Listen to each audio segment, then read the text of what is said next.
पाटील समाजामध्ये संतोष भाऊ बनले। त्यांना हे समजायला पाहिजे की लेवा पाटील समाजातली महिलेला त्यांनीच उभं केलेलं आहे। नाता भाऊंचा आशीर्वाद आहे, संतोष भाऊंचा आशीर्वाद आहे, भुसावळ जनतेचा आशीर्वाद माझ्या पाठीशी आहे, म्हणून मी इथं बसलेली आहे। त्यांना हे कळायला पाहिजे की तुम्ही साधारण घरातल्या व्यक्तीला जो त्रास देत आहे त्याच्या डबल त्यांना त्रास भोगावा लागेल। आज मला जो त्रास त्यांनी दिलेला आहे ना त्याच्या दुप्पट नाही त्यांना त्रास भोगावा लागला तर माझं बी नाव गायत्री भंगाडी नाही। आणि हे जे म्हणताय की यांना घरी बसवलेलं आहे, यांच्या बोलण्याच्या हिशोबाने लोक नाही चालणार, कागदपत्राच्या हिशोबाने चालतील।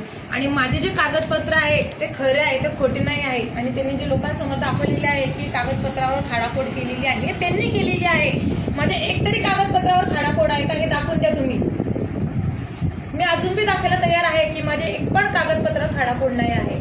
आणि हे जे अधिकाऱ्यांना दबावामध्ये धमक्या देऊन किंवा त्यांना त्रास देऊन जे त्यांच्याकडे चुकीचे कामं त्यांनी करून घेतलेलं आहे त्यांनाच भोगावं लागणार आहे। कारण भुसावळ जनतेने मला निवडून दिलेलं होतं, त्यांच्याकडनं खपलं नाही। आणि दुसरी गोष्ट मला हे सांगायचं आहे की मला विश्वास आहे न्यायाधीशवर की मला नक्की न्याय भेटणार आणि परत मी भुसावळचा विकास करणार आणि विकास केल्याशिवाय मी राहणार नाही। आणि जय हिंद, जय महाराष्ट्र।